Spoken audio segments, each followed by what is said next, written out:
Good afternoon, everybody. I am Commerce Next co-founder Veronica Sansev. Thank you so much for joining us today. For any new participants, Commerce Next is a community event series and conference for marketing, e-commerce, and technology leaders at retail and direct-to-consumer brands.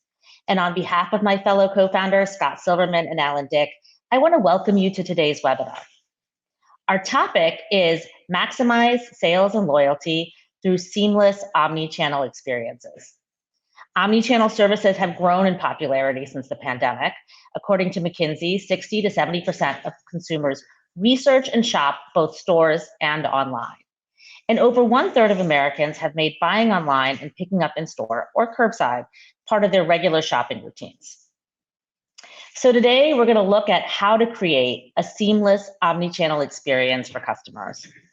It's also a topic that we'll be covering at the Commerce Next Growth Show in June, as we've expanded our focus to include the intersection of physical and digital retail. So today we'll cover all things omni-channel, from BOPIS to curbside to endless aisles. But before we dig in, I want to walk through a few thank yous and announcements.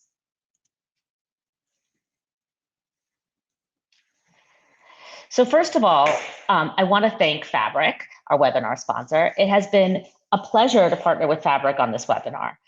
I also want to thank our speakers, Mandeep Bhatia, VP of Global Digital Product and Omnichannel Innovation at Tapestry, Angela Gruska, SVP of Digital Marketing and E-commerce at Aaron, Deb Radcliffe, Global Chief Marketing Officer at 511, and Jay Topper, Head of Innovation and Strategy at Fabric.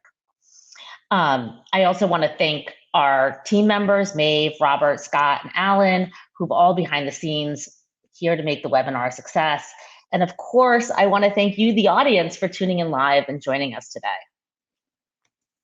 So our next webinar is actually in 3 weeks. It's on Wednesday, March 27th at 2 p.m. Eastern, 11 a.m. Pacific time. The topic is leveling up personalization in 2024, and it features Napa Auto Parts, Tailored Brands, TeePublic, and AB Tasty. To register for the webinar, we've put a link in the chat. You can also go to commercenext.com to learn more. I want to encourage everyone on this call to register for the Commerce Next Growth Show. It's taking place in New York City on June 11th and 13th. We have an amazing lineup of speakers this year, including Patagonia, On, Tapestry, J. Crew, Ipsy, Estee Lauder, and so many more.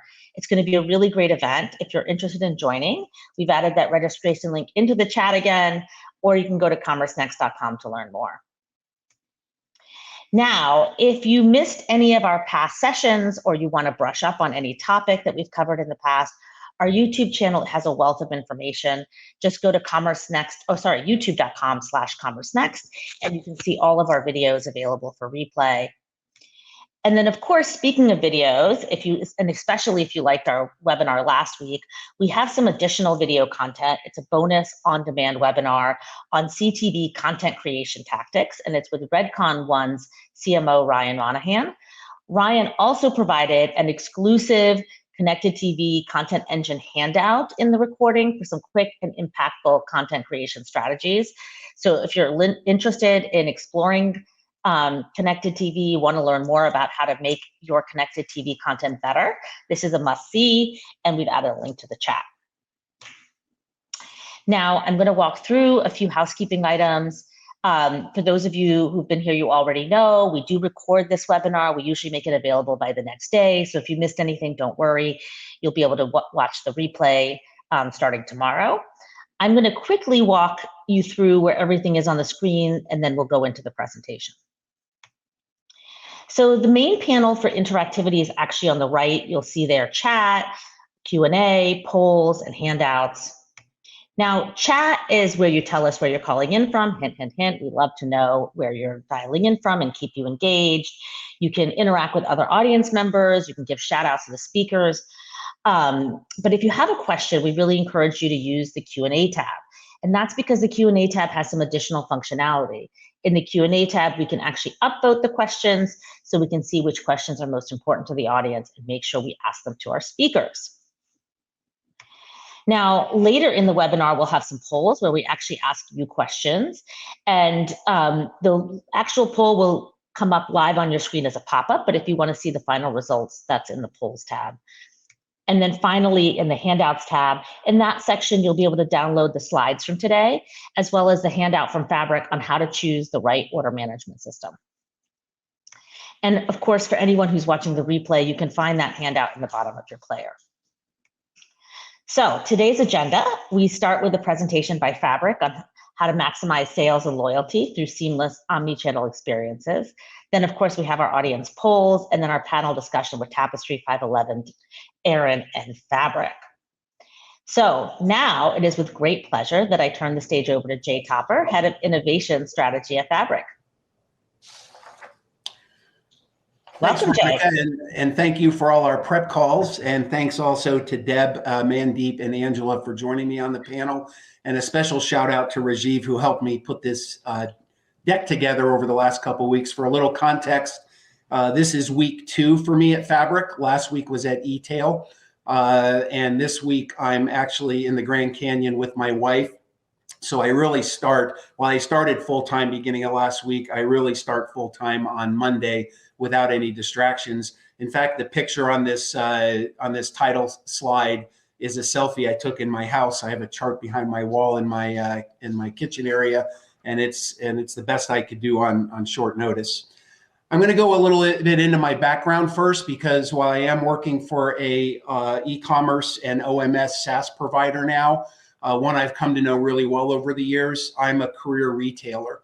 I started my career in the United States military. I'm a veteran of both the United States Army and the United States Coast Guard.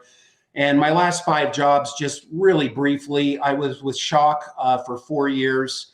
They're an advertising agency and pre-press company out of Chicago, Illinois, or they were out of Chicago, Illinois. And I really got into sharing OMS type information through digital asset management sharing in the early days of developing applications that could be shared over the internet and regardless of what type of device or operating system you were on.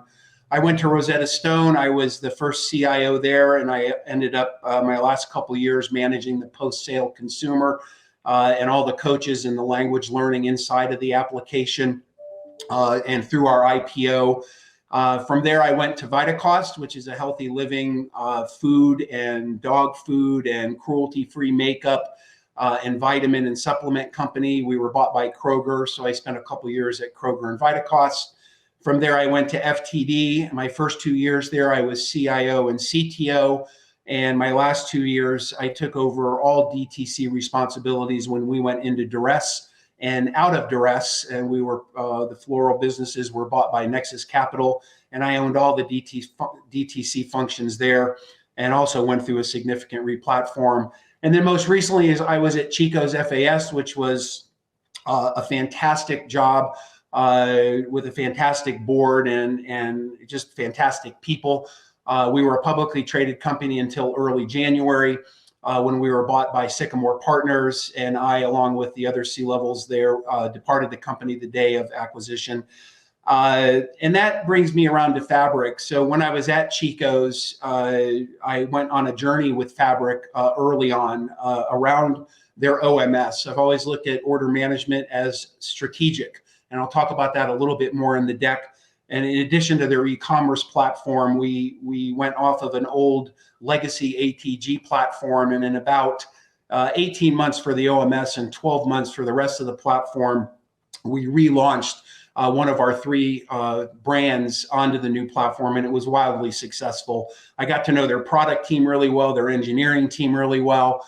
And as an extension of my own, with a great SI, Bounteous, that also assisted. And so when I left Chico's, it just seemed like a natural fit to go work for a company I was already super intimate with.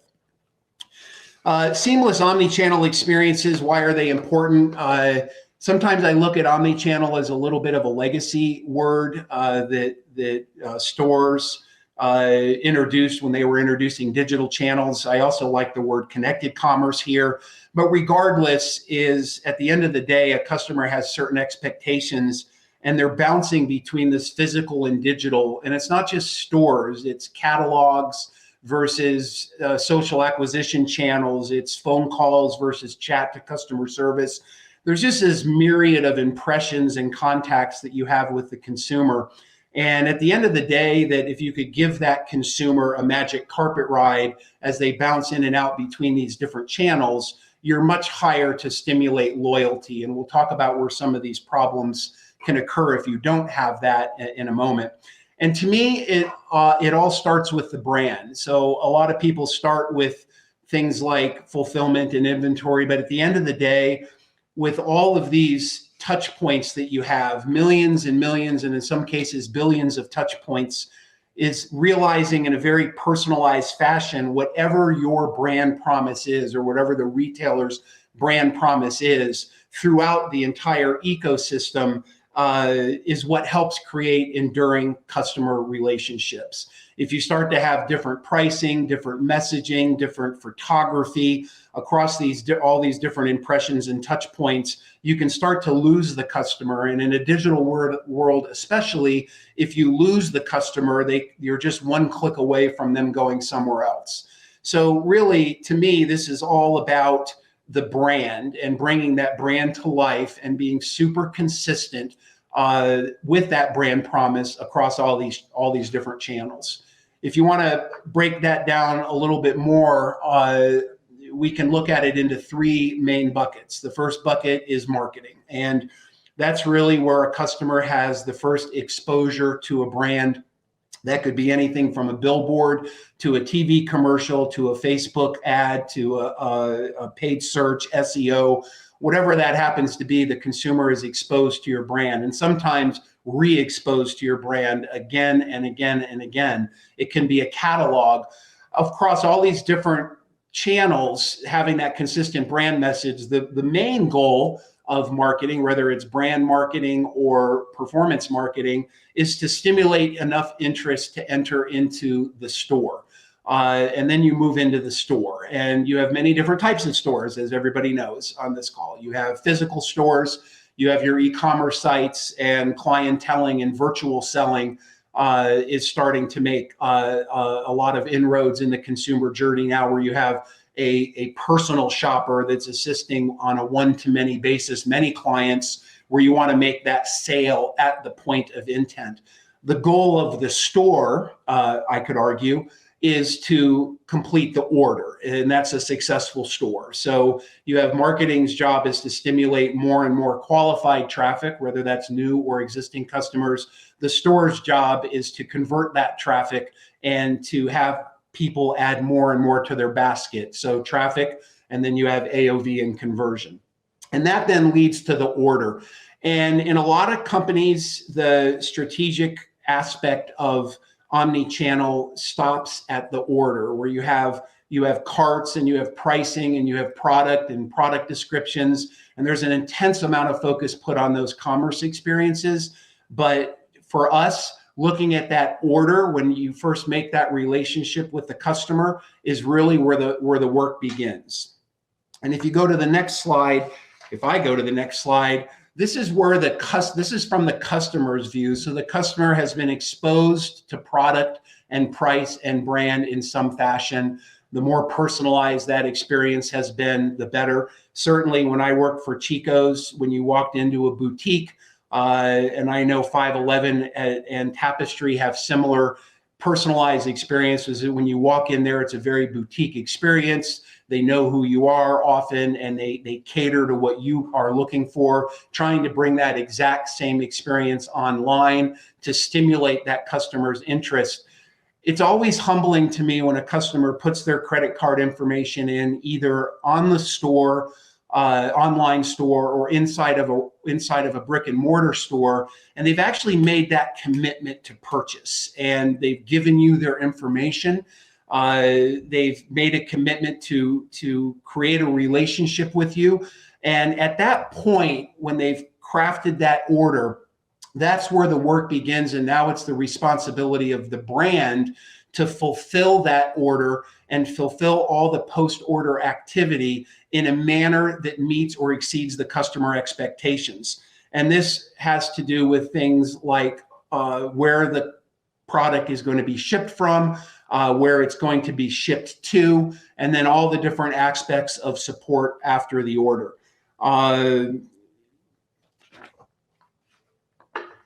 Slide problem. So looking at the order from the enterprise standpoint, there's an incredible amount of activities that take place from the order. So people talk about inventory masters a lot, and they talk about customer masters a lot. You have a master customer database, you have a master inventory database. There needs to be a transactional master of the order as well, because there are so many activities that take place with the order. First of all, right out of the bat, you have people that want to change their order and being able to seamlessly interact with that order up to some period of time to be able to change the order. You have customers that want to get pricing that a lot of times you can go into a store, or if pricing changes within 30 days, you can get a refund of price. If something goes on sale a week after you buy it, you can get a refund of that. That all comes from the order. You have inventory management, which in an omni-channel experience is huge. So we had over 1,000 stores at Chico's, and we had our online store. When we looked at inventory, it was looking at it in a virtual sense. If something wasn't available in the distribution center, then we immediately needed to look out across the stores, and all different algorithms. Then at what point do we fulfill from a store? Do we fulfill the entire order from a store, or do we split it up and send it to two different orders? Do we pick the store that's closest to the consumer, or do we pick the store that can fulfill all the different aspects and products within that order? So a lot of different algorithms and complications of whether you're shipping it from a store or you're shipping it from a DC. Then you have the pickup components. You can ship it directly to the consumer. You can ship it to the store or have it ready in the store for buy online and pickup, or you can do curbside delivery from the store, which of course popped up more significantly during COVID. You have the returns process, which again can be very different when you take an online product and you walk into a store, or you buy something in a store and you either can't get back to the store, or you just want the simplicity of returning it via US Mail, UPS, or FedEx. Again, that's all wrapped around the order. And then lastly, you have customer support, where the customer service agents are now interacting with that order, whether it's an in-store order or an online order, to be able to serve that customer and giving them a 360-degree view of what the customer bought, when they bought it, how it was delivered, and how they're communicating with that customer. Sometimes they do it via chat, sometimes via email, sometimes via AI, and sometimes via phone. So all of this has the order at the center of the ecosystem. If you can have this be completely seamless, not just for the consumer, but inside the enterprise, you get out of stocks that go down, conversion ends up going up, returns can go down. You can have Wizmo calls, whereas my order calls go down. Average handling time in the customer service center can go down. The result of all those activities are that the customer has a better experience regardless of what channel they pick, and therefore they have a higher likelihood to come back down through the ecosystem all over again. So Fabric has an OMS, and I am introducing Fabric's OMS, even though they've introduced it before. And for us, OMS is strategic. And whether that OMS is a standalone with another e-commerce platform, or the OMS is within Fabric's e-commerce platform, because we have an e-commerce platform as well, it's pulling that as a modular service to support the omni-channel enterprise, both the store orders and the digital orders. And it's modular. The word people use composable, they use mock, they use microservices, but really what it is a modular service that is easily integratable with all the different touch points that surround that order, which some people don't use an order management system, or they use an order management system light, or they're using an order management system within their ERP, or in a big enterprise piece of software, which can be hard to make super rapid changes. we look at the order management system as having all these different features and functions now, but we don't even know what those features and functions are going to be next year, 2 years from now, 3 years from now, as connected commerce becomes more and more of an expectation. So it's really built to be exportable and scalable, where you can connect this to anything, you can move things around it, you can test and learn from it, all keeping that data in one central repository for that 360-degree view across omnichannel. It is easily integratable. I know this for a fact. Our order management in all my different retail experience I've had out with the cart, those two different modules or services have by far the most integration points.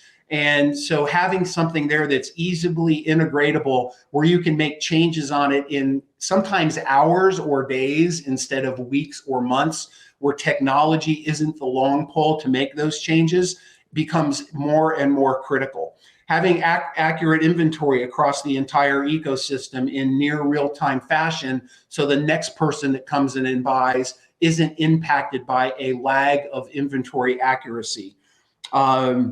This can, again, work with whether it's an e-commerce system that you already have or with Fabric's e-commerce system. The whole definition of this, it was built as a standalone service.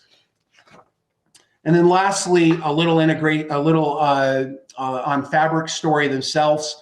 They were founded in 2020. I actually found them when I was going through a search. I did this last night. I sat down and I started to think over the last 20 years or so that I've put in over 50 new platforms of some type, and I've upgraded over 50 platforms. And if you, like everyone on this call knows, whether you're on the buy or the sell side, if you put 50 platforms in, new platforms, you probably looked at 250 platforms to get to those 50, and maybe even more. You might come down to a final 2 or 3 at the end, but you probably canvassed the marketplace and looked at 10 or 12 before you got down to that one.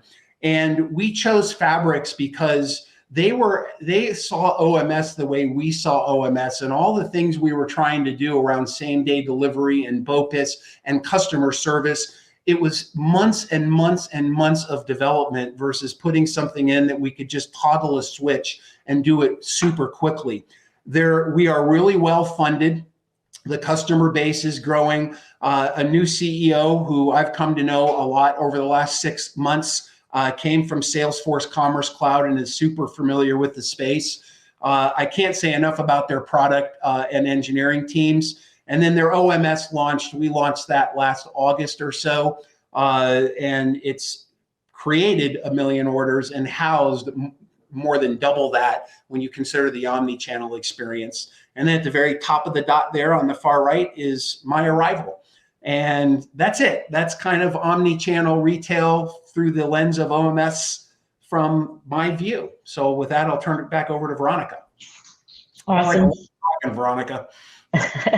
No, thank you so much. I thought it was great. It's a great way to kind of give an overview and set the tone for the whole panel conversation we'll have in a minute. But for now, I'm going to quickly go to polls, get the audience answering some of our questions, and then we'll go back to our panel discussion. So our first poll, I want to know, what is your biggest challenge in achieving a seamless omni-channel fulfillment? Is it real-time inventory visibility, coordinating logistics across channels, managing customer expectations, integrating technology platforms, coordinating cross-channel returns and exchanges, or something else? And if that's the case, please specify in the chat. Real-time inventory visibility, #1 challenge, 30%, then coordinating logistics, 26%, then integrating technology platforms, 22%. Really very interesting. The reason why I find that particularly interesting is when we asked this question last week to our connected TV audience, the biggest answer was integrating technology platforms. I don't know if Jay got into everyone's head and made them really conscious of inventory visibility, but it clearly seems to be a big challenge with this crew. So excellent.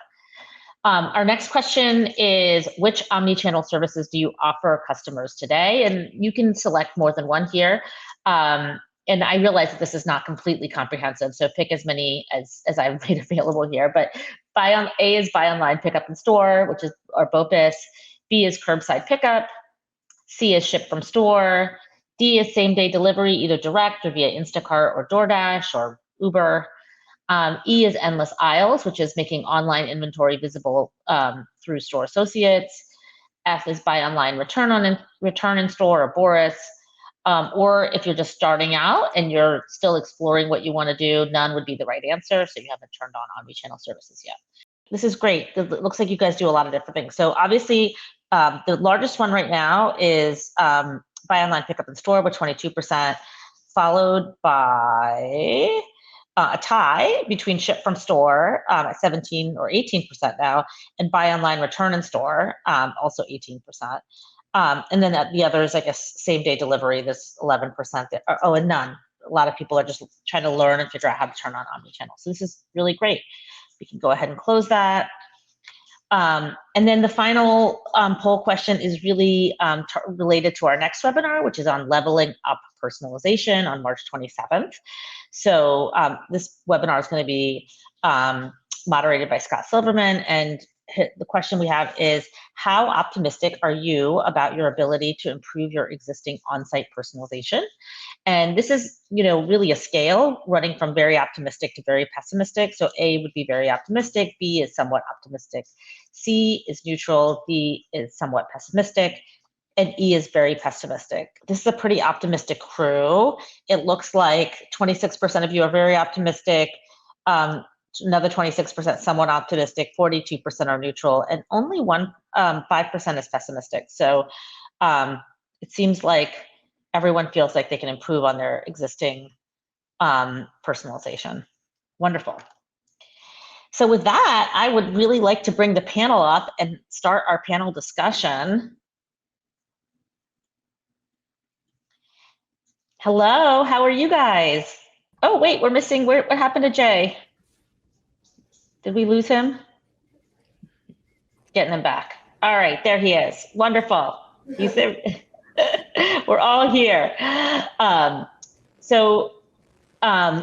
Jay did a great job setting the context for this presentation, really giving us a sense of what are the core components of omnichannel and why it's important. I think just now that we kind of have the whole group on the stage, I'd love to have Mandeep, Angela, and Deb briefly introduce yourself and your role in your respective company, and then we'll talk about what you're doing from an omnichannel perspective. So we'll start with Mandeep, since he's right next to me on the virtual screen here. Yeah, hi, my name is Mandeep. I am head of product and UX for Tapestry, House of Brands, Coach, Stewart, and Kate Spade. Wonderful. Deb? Hi, I'm Deb Radcliffe with 511. We are a global brand that makes purpose-built gear for everyday consumers like hunters, hikers, campers, adventurers, as well as the professional community for law enforcement, military, and first responders.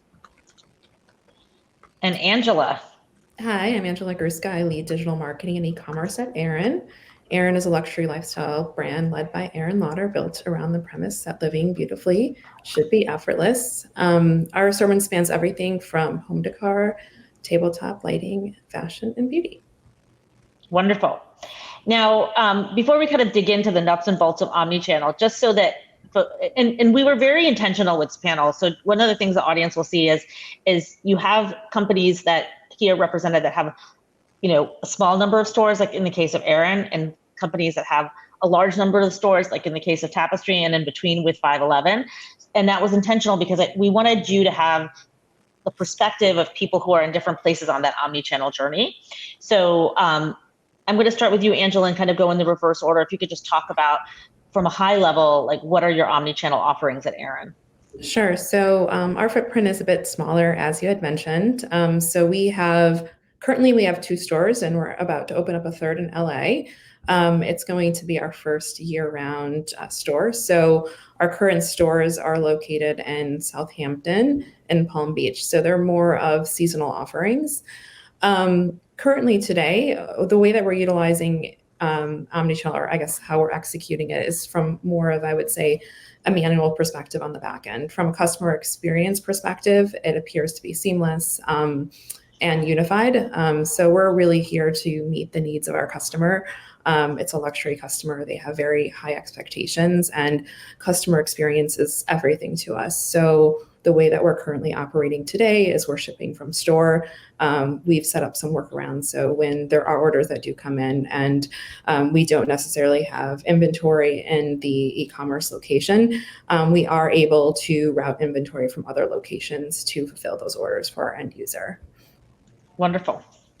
Deb, how about 511? What omni-channel offerings do you have? Absolutely. So we have a what, where, when, and how approach that we take, because it's really important, to make it as seamless and as frictionless as possible. And so we do that through, buy online, pick up in store, ship from store, Google Store, inventory listings, et cetera. We have 123 stores across the country in about 35 states. So it's really important for us to make sure that we have the inventory and we can get the product to the customer when and where they want. And one of the things that we're working on right now is endless aisle, which is a key priority. And that's the ability for our retail employees to look up products and actually order for the customer right then and there if the store product is not available. Wonderful. Mandeep. Yeah, I mean, the way I think about it is, right, like you have your customer journey, your pre-purchase, where before coming to the store, you might want to do some research, your purchase, making it truly omni, wherever, whenever, however you want it, and then post-purchase, which is what happens after you purchase. So in the pre-purchase space, we allow you to, similar to what Deb mentioned here, you can find our store online, then you can go online, you can look at the inventory about an item, you can even connect with a customer service agent. You can find out, you can talk to them about an inventory in a store. You can then order right then and there if you want. And we have this, which moves us into this purchase stage where, just continuing on that example, where you can just pay by link. So for example, you are trying to find out if you really like that bag, you want to buy it, you don't feel comfortable buying that bag and giving your credit card, we give you a link, you can pay by that. Then you can go online, and then you can, obviously do buy online, pick up in store. We also use our stores for fulfillment to get you faster delivery. And then you get into the post-purchase journey, where we allow you to do returns and exchanges both online as well as in store. Awesome. Very comprehensive offering. That's great. And Jay, just because you were in that retail seat until so recently, do you want to talk about Chico's omni-channel experience, what Chico's had, and then I want to direct one of the audience questions specifically about Fabric to you after that. But maybe just let's start off with Chico's first and what you offered from an omni-channel perspective, especially once you got your OMS in place. Yeah, we had all of those capabilities, ship from store, buy online, pickup, returns. And like a lot of people, the front end was a lot cleaner than the back end was. Customer service is a great example, where the orders were in two different places and customer service had 6 or 7 different systems they needed to interact with. And once we standardized all of that, it was one screen, one customer service application to go in and look at the customer in a 360-degree view. So in a lot of cases, customers provide these services, but it's how simple it is on the back end to realize that, versus sometimes there's hacks. I'm a big fan of the hack, as a matter of fact, to put something in place that enables that customer experience, but it creates some tech debt that you have to go back and clean up. So Fabric in a lot of cases is also, starting you off in a place without that tech debt. Awesome. This is great. And I want to come back to you in just one second. I guess, between Deb, Mandeep, and Angela, you guys are in different places on your omni-channel journey. I guess looking back at what you've already accomplished, which is a lot, what were the biggest challenges in creating a seamless omni-channel experience, and how did you manage to overcome those challenges? And Deb, I'll start with you on this one. I would say inventory management, really maintaining, an accurate inventory levels across both online and offline in our retail stores, really to prevent out of stocks or overstocking.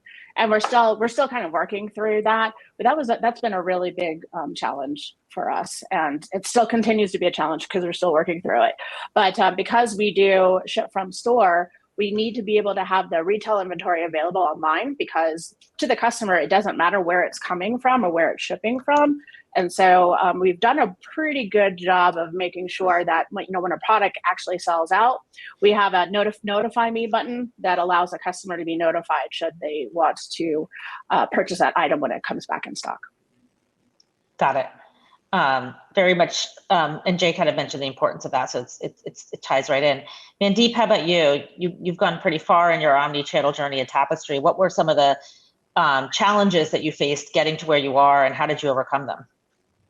And it's all of the above. I think none of these implementations, anyone who's in software, it's easy because it's people, process, and technologies. Because when your policies change, now you're giving customers more convenience, but at the same time, you want to make sure that the proper policies are followed. So, cross-functional alignment, and then obviously the tech for real-time inventory visibility becomes extremely important. Especially, you never want to disappoint any customers, especially when the demand is high.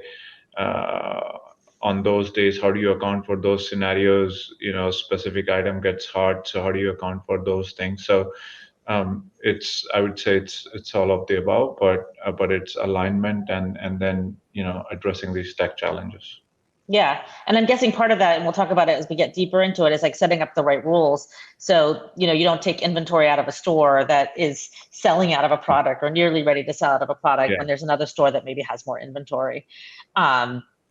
And all of those challenges are very much things to kind of think about. And then Angela, how about Aaron? What are some of the challenges that you've encountered in your journey, and how have you overcome them? I think it's a balance between I think the technical integration and complexity and making these changes. So like Jay had mentioned, we're utilizing an OMS within ERP. So our architecture is a bit more complex. And I think we've built some really great workarounds. And I think from a customer perspective, whether the customer can transact on the item and then we can fulfill from in store, or like Deb said, we also have the in-stock soon functionality as well. So we can flip that switch on and off. But again, it's more of a manual intervention. I think long-term, what we would like would be for more automation in that flow and to have that multi-source inventory. So that's something that we're definitely working towards. But I think for right now, we're able to manage it, but it's definitely not scalable in the long term. Yeah. And like all of these things, it's a journey. You take steps and then you keep improving on them as you can. Jay, there's a question for you. I apologize, I'm going to pronounce this name as best I can, from Sudhanshu Gupta. He asked, does Fabric have a separate PIM for keeping master/golden product record, or is PIM part of the OMS module? Yeah, so it's definitely not part of the OMS module. So in a modular architecture, and one of the things for the last 2 or 3 tours of duty I've promoted heavily is this modular architecture that has some complexities with orchestration, but at the end of the day, it also makes it a lot easier to develop onto and to make changes. So almost by definition, I wouldn't put a PIM inside of an OMS. Now you might have an OMS beside it, and of course there's a catalog that acts as a PIM light within the e-commerce platform itself, but picking the best of breed of these was more of the mentality that we've been striving for. So it's not an enterprise PIM. Yes, you definitely need, especially as you scale, at some point you need that enterprise PIM, which interacts with your web catalog, it interacts with your store, it interacts with your merchants, it interacts with your e-commerce platform and everything else. But that is not embedded inside of the OMS or an OMS typically. Great, awesome.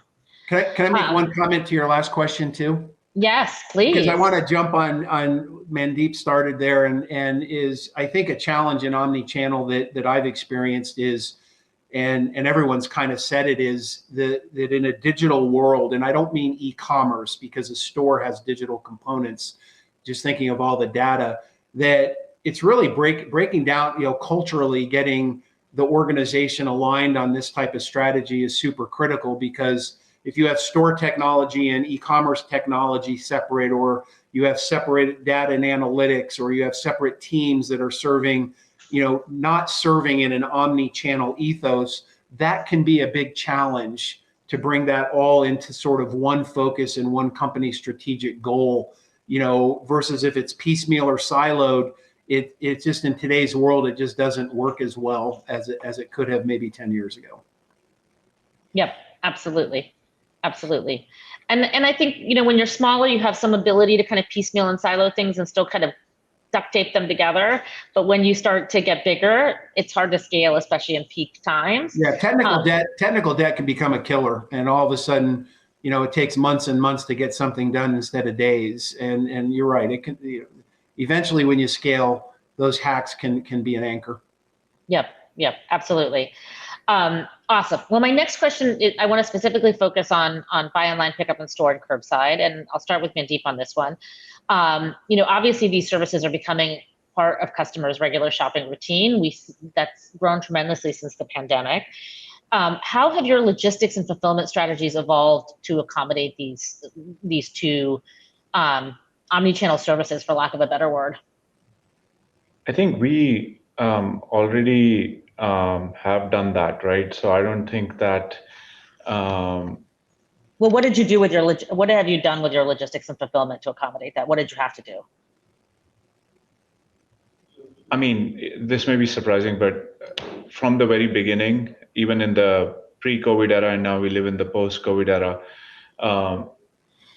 the customer convenience, being a luxury brand, is in the fabric of making sure that we get the goods to the customer as fast as possible. So from a allocation perspective, we were always, quite frankly, looking at the demand and using advanced machine learning to understand where we should place the inventory, and and also looking at which regions the demand is coming from. So that was kind of like the key part of it from the get-go. So we have used that to ensure that both to fulfill the customer demand in stores, as well as online, as well as ship from store. That is some of the tech that we used, as well as making sure that the processes, and I was talking about the processes before, the labor and all of that, the policies and processes that go along with that there was support for that. Got it. So part of it for you was, using AI and machine learning to make sure the inventory is in the right place. And then in addition to that, then make sure the team is kind of trained and able to execute on those BOPIS and curbside orders. Well, you guys do BOPIS, you don't do curbside as much. We do BOPIS, yeah. Oh, you do, yeah, okay, BOPIS. Perfect. BOPIS, yep, okay, great. Now, omnichannel is obviously, it's not just about driving customers in store, it's also about helping store customers find what they want, which is not always in the four walls of the store. How do you, and I'm going to start with you, Angela, on this one, how do you enable your store associates to access your broader online inventory when they're serving in-store customers? So all of our store associates have visibility into real-time inventory, and it's really important given the fact that we are speaking to a very luxury customer who has high expectations. They need products for events or dinner parties and so forth. So it's important that we find a way to sort of provide that level of service when they're looking for it. So our store associates will look at the inventory availability in e-commerce and oftentimes make the arrangements for that transfer to occur. so that those items are shipped to that user. So I think it's really, again, it's more of a manual approach, but we've received, I think, a really positive response from our customers that were willing to go the extra mile. We've done the same things in terms of transferring inventory between our stores. When we had stores in both South and East Hampton, it went as far as associates driving the products from one store to another to make sure that the customer got what they were looking for when they needed it. So again, I think it's really about providing that high touch level of service. And I think that's critical to any luxury experience. Mandeep, is there anything you would add to that with Tapestry? How do you essentially do endless aisles at Coach and at some of the other brands? Yeah, I think, there are two examples that I gave for that, right? One is we have clienteling tools where, the customer can go and they can order anything in store. If they like something, they can, we can order, ship it to them from the store itself. We can get it to them from another store. And like the other example that I was giving, which is, you could be at home and like you can order an item which you liked in store, and we can do pay by link. So I think we employ all of those methodologies. What you use? I'm sorry. What link? It's pay by link. Like we just send them the link. Like you don't have to give your credit card number on phone if you don't feel comfortable. You can just click on link, pay online, and then the associate would get the payment, and then we can. Got it. So the associate is interacting with the customer in that scenario and showing them what's in store, but then the link allows them to pay and then have the item sent to their home. Oh, very cool. That's interesting. Now, Deb, I have a question for you. How are you tailoring your omni-channel strategies to meet the expectations of your customer base? What are you doing for 511 customers? Sure. So a really great question. And for us, it's, most importantly, it's ensuring that customer experience consistency, providing consistent brand experiences across online and store, all the different touch points, including product information or pricing, promotions, and also most importantly, customer service. Not only like if you call our 800 number, but the service that we deliver at our retail locations. We have 123 across the country. And it's really critical for our employees to be able to speak to the products and the features and the benefits, and give them that same experience that they would have online. And then looking for new and innovative ways like augmented reality or virtual reality to really bridge that online offline experience. And having that experience in the stores, it gives the customers something to do and something fun to interact with, and also gets the employees excited about our products and talking about them. And really, I think what it comes down to is addressing these challenges really requires a holistic approach that really involves investments in a lot of things like technology or process optimization, and for us, most importantly, is employee training. And a really deep understanding of our customers' behaviors and what they prefer and where they want to shop, and being there when and where they want to interact with us. And this is a real big focus for us at 511. Awesome. When you say augmented reality, is it like seeing the products in an augmented reality way? Is it also like potentially the outdoor experience? It could be all of the above. That's something that we're really looking into and investigating because of the types of products that we use, that we have, like a backpack. How is it going to look on your back? Like, if you're online, how is it going to fit on your back? Or what is this product going to look like when you're hiking or camping or something like that? So it's and also in store, if an employee is with another consumer, another customer, can you scan over a QR code on a tag and the features and benefits pop up, or a virtual assistant pops up and says, hey, let me tell you a little bit about how cool this bag is. There's so many really cool ways to interact. That's really exciting coming up. That's awesome. That's so cool. Well, I want to talk about post-purchase that's come up a few times in Jay's presentation, and also Mandeep mentioned it. I mean, obviously, especially in a luxury context, enhancing that post-purchase experience is crucial because we want to turn those first-time buyers into these lifelong brand advocates. Talk about your post-purchase. Mandeep, I'm going to start with you. Talk about your post-purchase strategies and how returns play into that equation for Tapestry. Yeah, I think, post-purchase experience is very important. Like, I think if I remember some stats, I don't know where they are from, but like 33%, if you have a bad experience, even once with the, customers, 33% of the customers will become one and done customers.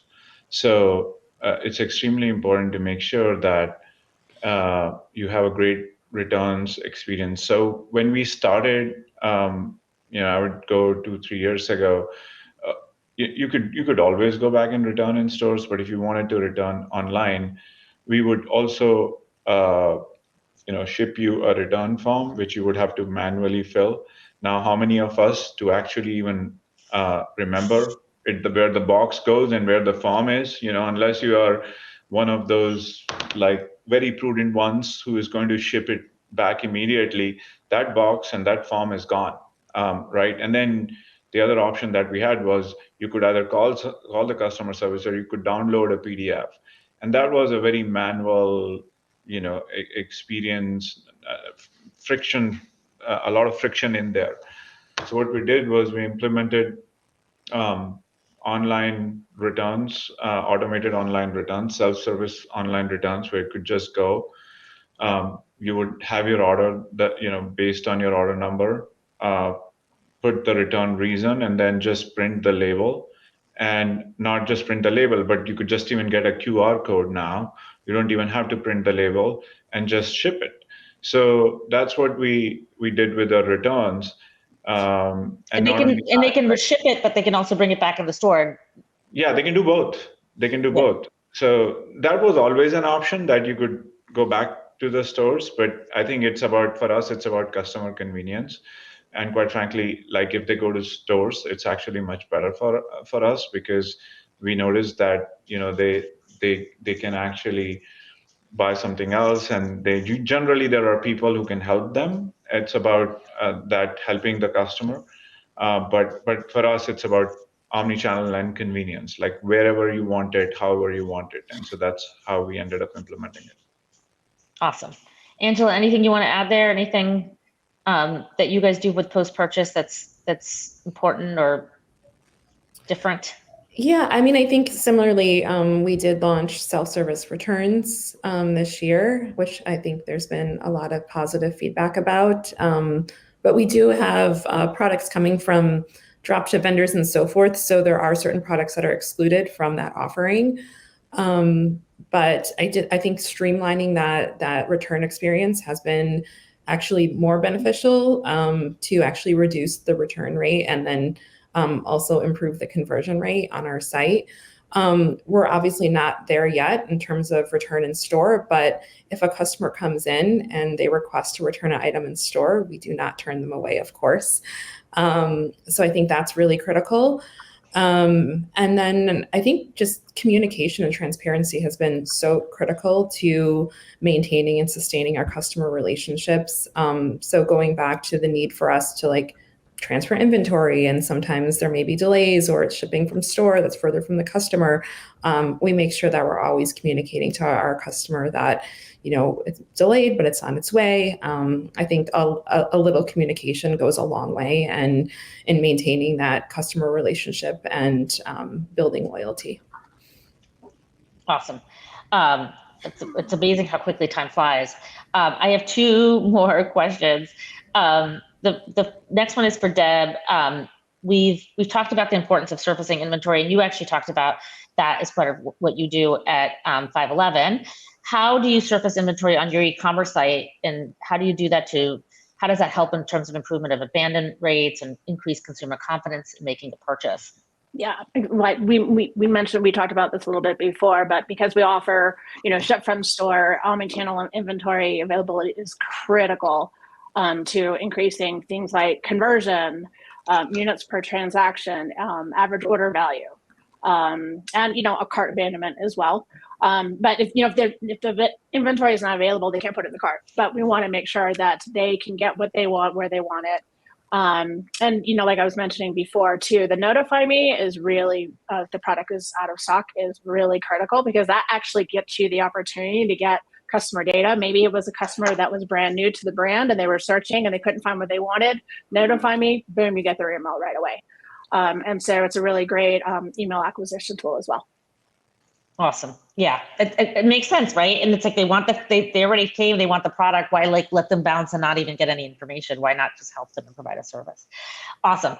And then I guess for the final question, I want to talk about what you're doing with data, because obviously with omnichannel customers, you have a lot of data. You have their online purchases, you have their in-store purchases, and that starts to give you a much more robust picture about the customer. How do you use that data to personalize, to one, kind of deliver that cohesive experience, and then how do you personalize marketing and e-commerce based on that data? And also, Mandeep, do you mind if I start with you on this one? Yeah, I think something should be left secret. Some of it is our secret sauce, so I'm not going to talk Whatever you can share. about that.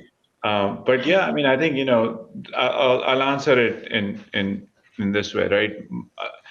At the end of the day, for all of us, it's about, and for today, customers reward the brands where you put them first. It's about customer centricity, and that is what it's all about for us. So, taking that into account and saying, what is their preferred channel? How can we help them best anywhere and everywhere? I think that's what all of us aim for. And I think I speak for all of us. Yeah, absolutely. And Angela, when we talked yesterday, you had some specific things that you guys do at Aaron with the data that you collect. Yeah, I mean, I think for us, because several of our locations are very seasonal, so it's really about how you can continue that journey in other channels in that off season. So leveraging that data to build out communication to the customers to continue that journey online, understanding their purchase behavior, and then marketing similar products to complete the look and so forth. And then also on the flip side, understanding when our customers are coming back to those markets and leveraging that data, looking at the purchase behavior during those in-season moments, and then building out segmentation for prospecting and retargeting in Meta and so forth. Awesome. Very helpful. I'm going to quickly squeeze in one audience question. I apologize. I know there's been a few that we haven't been able to answer, but Bill Craig asked, has anyone created virtual experience, virtual tour of a store, metaverse, space computing, Google Immersive View, NERF, or metaverse to engage customers? And I'm going to direct this to Jay. Yeah, we actually, in my past, we have dabbled with some of the virtual store experience. For most of that, I have not, and again, I have limited experience. I don't want to, be negative to anybody that's had success here, but I have not seen financial success of this in a boutique retail world at scale. Makes sense. It's early. Doesn't mean it's not going to be there, but yet. Awesome. Well, I want to just say thank you to all of you, Mandeep, Deb, Angela, Jay. Thank you for joining us, for sharing your insights. This whole process of getting great with omnichannel is really a journey, and I think sharing what you've gone through has been really helpful for the audience. We will be back on March 27th with our webinar on leveling up personalization in 2024. We look forward to seeing you all soon. Thanks again for joining.